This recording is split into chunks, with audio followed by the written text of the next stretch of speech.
Bonjour à toutes et à tous et bienvenue pour cet épisode 3 de la séance de décryptage de la semaine. Aujourd'hui, on va s'attarder sur trois événements marquants. Le premier, c'est le fameux rapport annuel de la Cour des comptes qui est tombé en début de semaine. Le deuxième, c'est la dérive autoritaire de l'État en lien avec le grand débat, car on va voir qu'entre les propos d'Emmanuel Macron et les actes du gouvernement, il y a encore une fois un décalage. Et enfin, on aura un éclairage sur le comportement de la société Amazon, qui vient aujourd'hui de déposer un brevet pour contrôler les salariés. Alors sur le fameux rapport annuel de la Cour des comptes, on y est habitué, il tombe chaque année, à la même période, fin janvier, début février, et c'est toujours la même idéologie qui règne. En réalité, c'est la dépense publique, c'est les services publics coûtent trop cher, les salariés du public ont trop d'avantages, c'est toujours la même réalité. Bien évidemment, la question de l'argent public, elle est prépondérante et il doit y avoir un contrôle. Mais dans les préconisations de la Cour des comptes, on va les détailler dans quelques instants, on voit que c'est toujours du même côté que ça penche. Il y a 4 points qui ont retenu mon attention.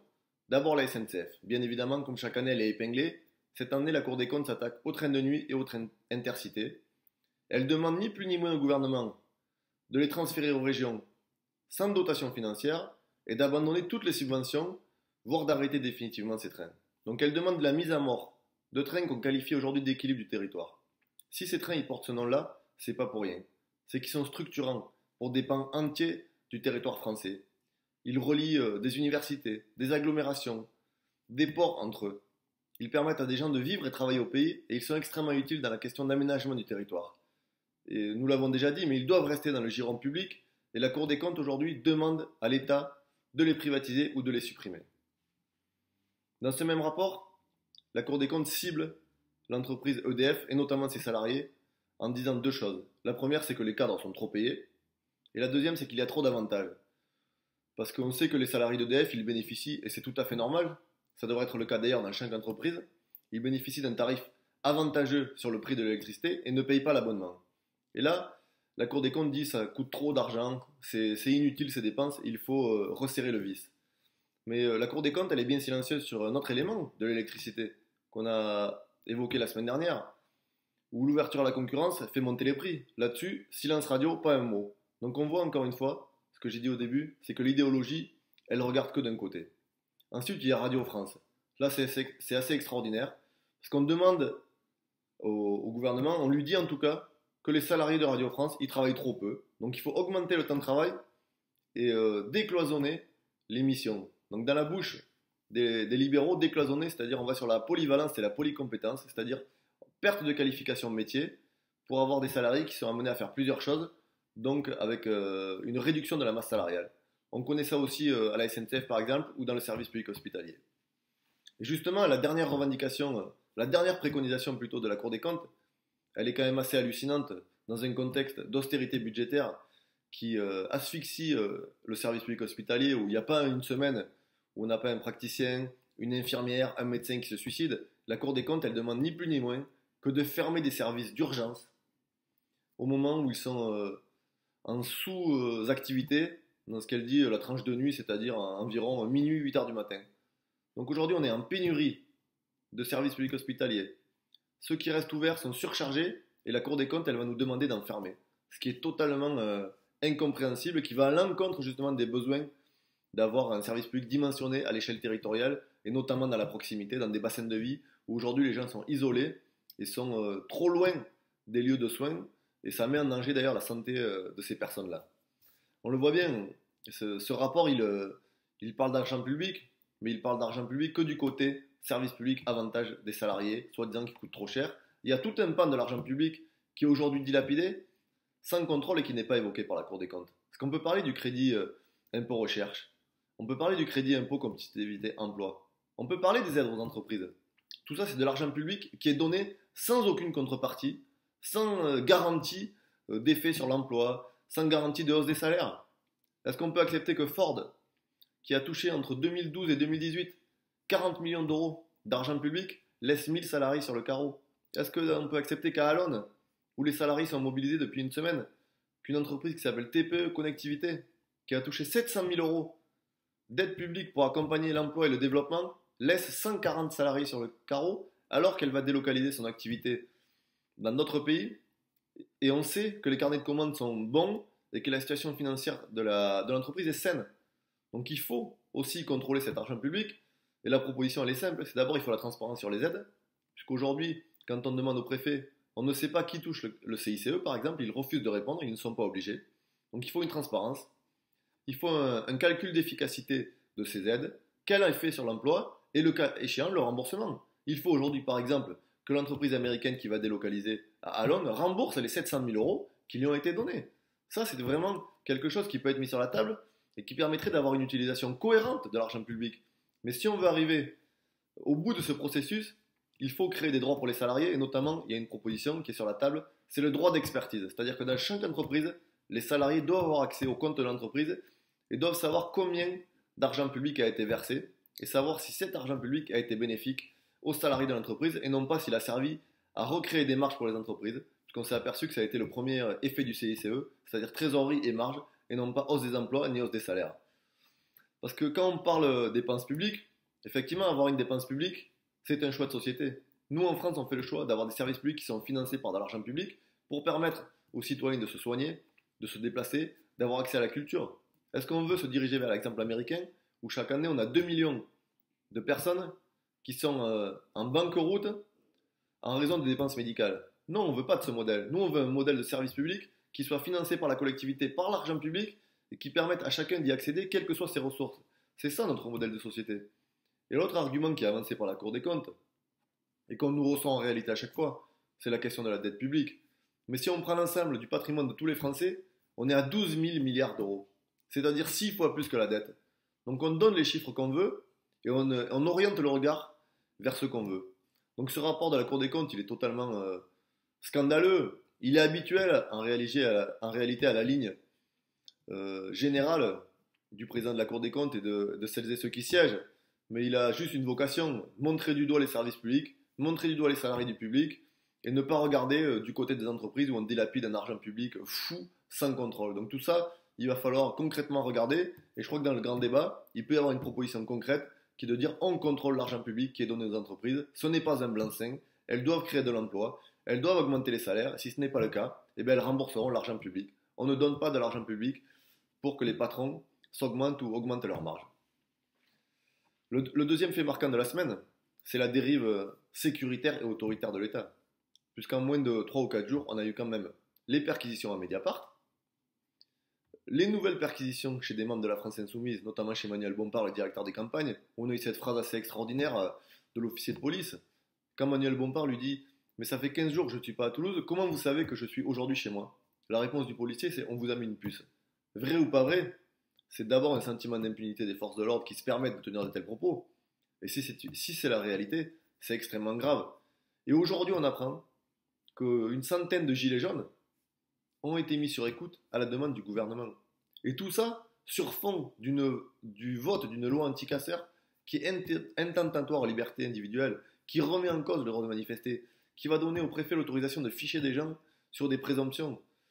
Et je crois que l'ensemble des associations de défense des droits de l'homme, de défense des libertés, l'ensemble des organisations syndicales ont dénoncé cette loi.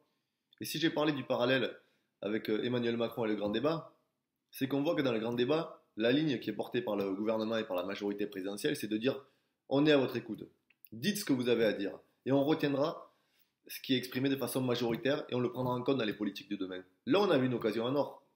Il y avait un arc républicain extrêmement large qui a dénoncé cette loi anti-casseurs, et pourtant le gouvernement a refusé d'en tenir compte et a fait voter sa majorité. Enfin, une majorité qui s'est quand même fracturée, puisque 60 députés de la République En Marche se sont abstenus, et Mathieu Orphelin, qui était un proche de Nicolas Hulot, a carrément quitté la majorité en disant qu'aujourd'hui, ça n'était plus possible de cautionner de tels choix politiques.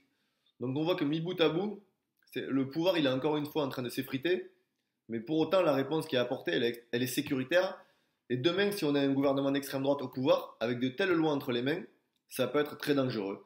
Donc il faut faire très attention et il faut continuer à mener la bataille. Et je crois qu'il serait de la responsabilité des organisations syndicales et politiques de se mettre autour de la table, il y a un consensus, et d'appeler à une mobilisation large autour de la question du droit de manifester. Ne cédons pas sur cette liberté individuelle. Jamais nous ne devons céder un pouce de terrain sur cette question qui est primordiale et qui permet aujourd'hui à des femmes et des hommes de s'exprimer. Et si ce droit n'existait pas, il n'est pas sûr aujourd'hui qu'on parle de salaire dans ce pays. C'est aussi ça la réalité du droit de manifester. Ça permet de mettre sur la table des sujets qui sont évacués par le pouvoir en place. Et enfin, cette fin de semaine, elle a été marquée par l'entreprise Amazon.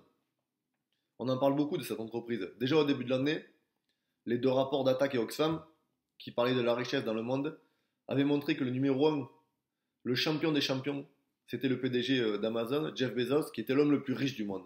On avait sorti ce chiffre, 1% de sa fortune annuelle, c'était l'équivalent d'une année du budget santé d'un pays comme l'Éthiopie, ce qui est déjà astronomique.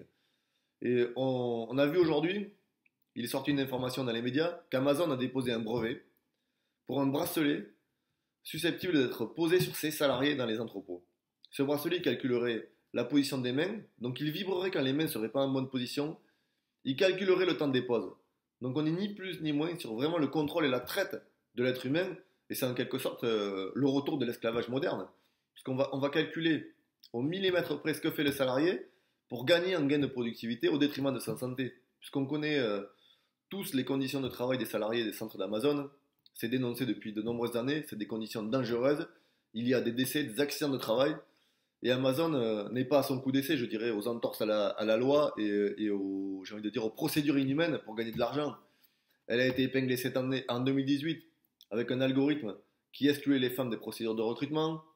Ils ont fait une entrave au droit syndical où ils ont perquisitionné des locaux syndicaux avec la saisie des ordinateurs et de toutes les données sans en avertir personne et sans présence d'aucun délégué syndical. Ils ont été épinglés pour fraude à la sécurité sociale où ils ont maquillé des accidents de travail.